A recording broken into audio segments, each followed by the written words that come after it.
बया बया बया कंटाळा आलाय जन्माचा. बायांचा जन्म नको ग बाई. सकाळपासून रातपासून नुसतं काम काम आणि काम. आता या घरात कोणाकोणाचं ऐकायचं हे सजेना. मामा उठलं की त्यांना तोंड धुवायला गरम पाणी द्या, सूर्य थंडा ठेव की नाही, परालीत की सासू. पारे अगये पारे, गुलाबाची झाड झुल कोण करायचा? जबाळून करायचा का? अगं बाया, ही तर माझ्या बाळण्याची काय गरज पडली? मी तर गप्प बसायची. माझी नणद शाळेला जाते, तिची वेणी करा, तिची फणी करा, तिला शाळेला धडा. मग मी म्हटलं जळली मेली ती शाळा. हे बी मी मनातच म्हटलं. बरं का आली ती न म्हणतात कसे, वहिनी ओ वहिनी, भाकर तुकडा झाला की नाही? कामाला जायला उशीर होताय. बरा मोठा राग, जाते भाव खायला कामायला. हे बी मी मनातच म्हटलं. बरं का आले कारभारी शेतावर न म्हणतात कसे, पारे अगये पारे, पायला दुखतात ग, जरा दाबून देशील का? अगं बाया, दिवस रात म्या काम करते ना बाय तुमचे दुखत आहे?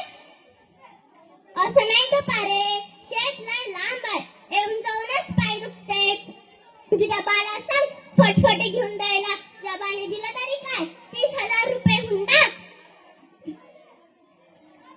आतापर्यंत तुम्ही माझ्या बाची काढली. आतापर्यंत मी गप्प बसायची, पण आता नाही. जाती तुडकून बाहेर निघून काय तुमची फटफटी फुल.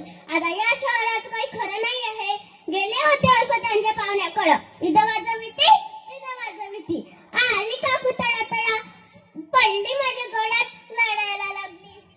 पारे अगये पारे, तुझी जनावर गेला ग तिला सोडून. आता तुझा नवरा कोणता आहे कुणाला ठाऊक.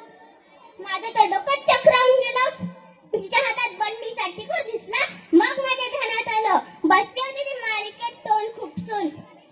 आता आपल्या देशात कसं होईल? मुली शाळेत जाते, कॉलेजला जाते की कुठे जाते, परत वापस येणार की नाही याचा विचार नाही.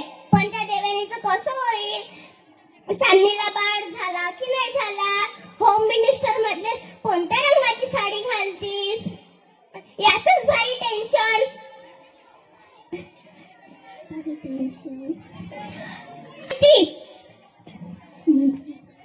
म्हणतात कसे, पारे अगये पारे, गुलाबाची पारे अगये पारे. एक बाई राहते, नेटकी साडी घालायची, लाली लिपस्टिक लावून लुटू लुटू लुटू लुटू चालायची. तिला होतं एक तांदूळला बाळ. ती तिच्या बाळाला सोडून जायची आणि रात्री यायची. मला तर खूप राग आला. मी तिला एकदा विचारलं, अगं नट्ट गोबरे, तुझ्या तांदूळल्या बाळाला सोडून कुठे जातेस आणि रात्री येतेस?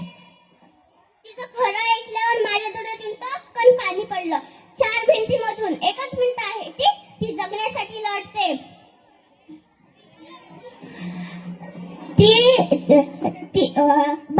बाळाची माय मला म्हणाली, जेव्हा अमृताचा पाजर फुटतो तेव्हा त्या बाळाला मन सुक्त पाहू, पण आड येते कर्तव्याची बेडी. काही केल्यास चुकता येत नाही. माझं मन सतत त्या बाळासाठी अडते, पण तशी पण म्हणते माझं कर्तव्यच मोठं. या संसाराचा गाडा दोघांनीच मिळून ओढायचा, दोघांनीच मिळून ओढायचा. पण कशाला, कशासाठी? अगं मैत्रिणे बघ, मी लढतेस. माझी सासू येईल आता, मी जातेस, पण तू थांब, लढू नकोस. या भारत भूमीवर तुझा जन्म झालाय. गौरवमान त्या बाईपणाचा, गौरवमान त्या बाईपणाचा. उठू नको, मातू नको, घेतला असा टाकू नको, कर्तव्याची पूर्ती सोडू नकोस, कर्तव्याची पूर्ती सोडू नकोस. धन्यवाद.